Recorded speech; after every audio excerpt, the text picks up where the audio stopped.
कारण माझ्या घरी एक नाही तीन तीन कुत्री आहेत. अहो कुत्रं कोणावर धावलं त्या कुत्र्यावर कोण जात नाही हो, आपल्याला लोक बोलतात.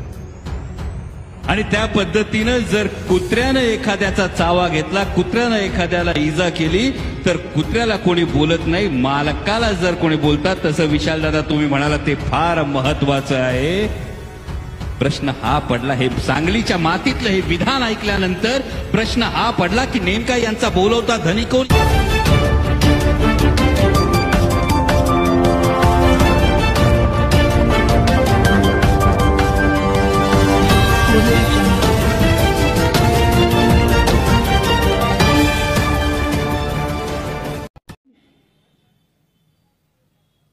पण जेव्हा संधी मिळते तेव्हा वचपा काढल्याशिवाय सुद्धा ती राहत नाही आणि शिव्या घालणाऱ्या समोर कोणी नतमस्तक होत नाही. महाराष्ट्र हा शिव्यांसमोर नाही, महाराष्ट्र हा कायम विकासाच्या ओव्यांसमोरच नतमस्तक होतो. ही महाराष्ट्राची संस्कृती आणि ही संस्कृती आपल्याला जपायची, ही जोपासायची.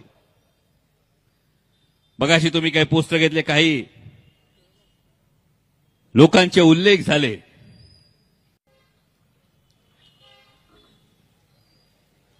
तशी काहीही अपेक्षा माझ्याकडून बाळगू नका.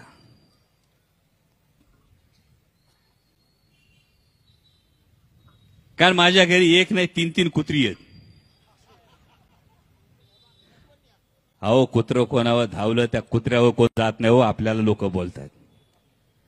आणि त्या पद्धतीनं जर कुत्र्यानं एखाद्याचा चावा घेतला, कुत्र्यानं एखाद्याला इजा केली तर कुत्र्याला कोणी बोलत नाही, मालकाला जर कोणी बोलतात. तसं विशालदादा तुम्ही म्हणाला ते फार महत्वाचं आहे.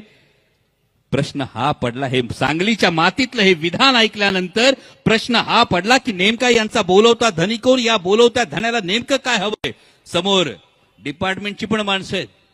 जाऊ द्या तुमच्या वरिष्ठांकडे हा व्हिडिओ या माध्यमातून की जे महाराष्ट्राचे गृहमंत्री आहेत, महाराष्ट्राचे माननीय मुख्यमंत्री महोदय आहेत, यांची महाराष्ट्रभर आम्ही जाहिरात पाहिली छत्रपतींच्या फोटो समोर नतमस्तक होत असताना. आणि खाली नाव होतं देवा भाऊ.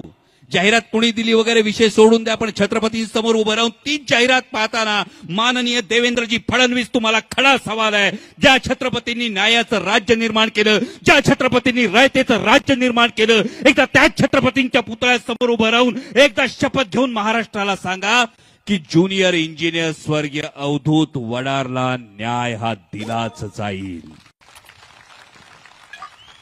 तर तुमची नैतिक पातळी आहे, तर तुमची नैतिक तुम्हाला अधिकार आहे त्या छत्रपतींसमोर उभा राहण्याचा. अरे ज्या छत्रपती शिवाजी महाराजांनी आईचा शब्द कधी खाली पडू दिला नाही, माता भगिनीकडे वाकड्या नजरेनं बघणाऱ्याचा चौरंगा केला, त्या छत्रपतींच्या महाराष्ट्रामध्ये मातृत्वाचा अशा पद्धतीनं अपमान केला जातो.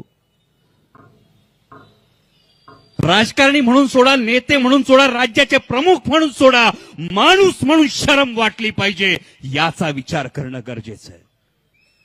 म्हणजे मागे आव्हाड साहेब तुम्ही विधान भवनामध्ये जी गोष्ट बोलला होतात, सांगलीत आल्यानंतर अनेकदा ते संबोधन ऐकू यायचं, कानावर पडायचं, कळलं नव्हतं नेमकं काय. त्या दिवशीचं विधान झाल्यानंतर कळलं, अहो ज्याला मातृत्वाच्या नात्याचं पावित्र्य कळत नाही त्याला मंगळसूत्राचं पवित्र कधी कळणार.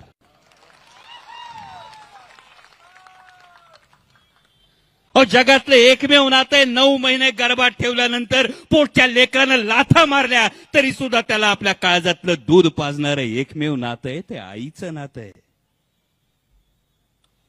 आणि त्या आईच्या नात्याचा असा अवमान होत असताना महाराष्ट्राच्या माननीय मुख्यमंत्री महोदयांना, महाराष्ट्राच्या दोन्ही उपमुख्यमंत्री महोदयांना आणि सत्तेचा मलिदा चाटण्यासाठी लाचार झालेल्या महाराष्ट्राच्या प्रत्येक मंत्र्याला हा सवाल आहे. कुणाची छाती झाली नाही का? पाठीचा मणका राहिला नाही तुम्हाला? एका मातेचा अपमान होत असताना, महाराष्ट्रातल्या मातृत्वाचा अपमान होत असताना कान धरून हा माणूस चुकतोय. हा स्वाभिमान कुणाचा जागृत राहिला नाही, हे दुर्दैव आहे आज महाराष्ट्राचं. आणि म्हणून या गोष्टीचं वाईट वाटतं, या गोष्टीचं दुःख होतंय. बारे महाराष्ट्राचे मुख्यमंत्री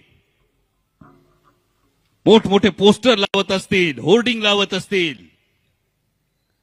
पण विशाल दादा तुम्ही म्हणालात ना, ती एक फार महत्वाची गोष्ट आहे.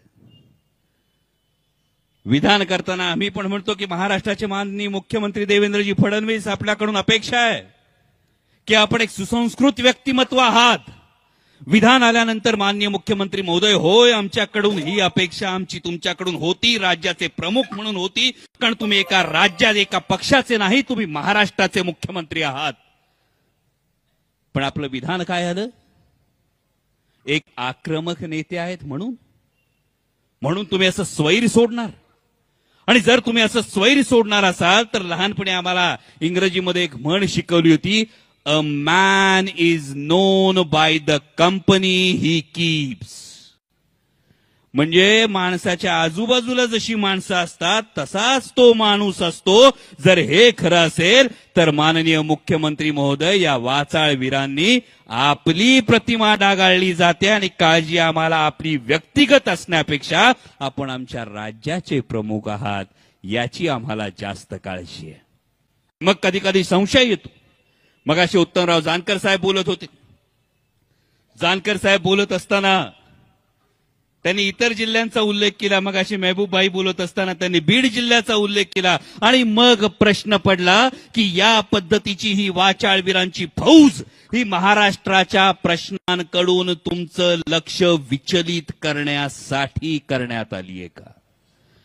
म्हणजे महाराष्ट्रात ओला दुष्काळ पडला, शेतकऱ्यांची ही मागणी आहे की सरसकट कर्जमाफी झाली पाहिजे, पण शेतकऱ्यांचे अश्रू पुसण्यासाठी महाराष्ट्राच्या मंत्र्यांना वेळ नाही. पालकमंत्री पदाचा वाद असेल, मंत्रिपदाच्या वाटपाचा वाद असेल, का लगेच विमानं पकडतात, लगेच दिल्लीला पळतात. पण महाराष्ट्रातल्या शेतकऱ्यांचे अश्रू पुसण्यासाठी आतापर्यंत तुम्ही वाचले कोणी? ऐकली का बातमी? उपमुख्यमंत्री मीडियाने कधी दाखवली बातमी माननीय उपमुख्यमंत्र्यांचा दिल्ली दौरा? नाही आली ना बातमी अजून. का तर हा मंत्रिपदाचा वाद नाही, हा शेतकऱ्यांचे अश्रू पुसण्याची वेळ आहे. प्रश्न बेरोजगारीचा असेल, प्रश्न ओल्या दुष्काळाचा असेल, आता अमेरिकेचं टेरिफ येतंय. अमेरिकेच्या जो काही ट्रेड धोरण आहे, जे काही टेरिफचं धोरण आहे, हे टेरिफचं धोरण केंद्र सरकार मोजक्या उद्योगपतींना वाचवण्यासाठी शेतकऱ्यांचं कंबरडं मोडण्याचा सगळ्यात मोठा धोका आहे. मग तो सोयाबीन उत्पादक असेल, तो मका उत्पादक असेल, वरवंटा जर कुणावर फिरणार असेल, तो शेतकऱ्यांच्या स्वप्नावर फिरणार असेल. आणि मग या सगळ्याकडून जर लक्ष विचलित करायचं असेल तर त्यासाठी तर या फौजा नाहीत ना, अशी शंका माननीय मुख्यमंत्री महोदय आम्हाला येऊ लागली आहे. आणि त्यामुळे तुमच्याकडून अपेक्षा आहे की आता तरी पाठीशी घालण्यापेक्षा कान धरा, कान उपटा. नाही तर महाभारताचा मगाशी उल्लेख विशालदादांनी केला. जर मान्य मुख्यमंत्री महोदय आपण अशाच वाचाळवीरांविषयी मौन बाळगत राहिलात तर मैसभेमध्ये द्रौपदीचं वस्त्रहनन होत असताना मूग घेऊन बसणाऱ्या भीष्माचार्य, द्रोणाचार्य, कृपाचार्य यांची भूमिका तुम्ही बजावत आहात असं म्हणायचं. प्रत्यक्षपणे पाठिंबा देणाऱ्या धृतराष्ट्राची तुमची भूमिका आहे असं आम्ही समजायचं. याचं उत्तर एकदा आम्हाला द्या. आणि हे ज्या कोणी फौजा सोडल्या असतील, मगाशी आमच्या एका तरुण मित्रानं मस्त मला एक शेर लिहून दिला होता.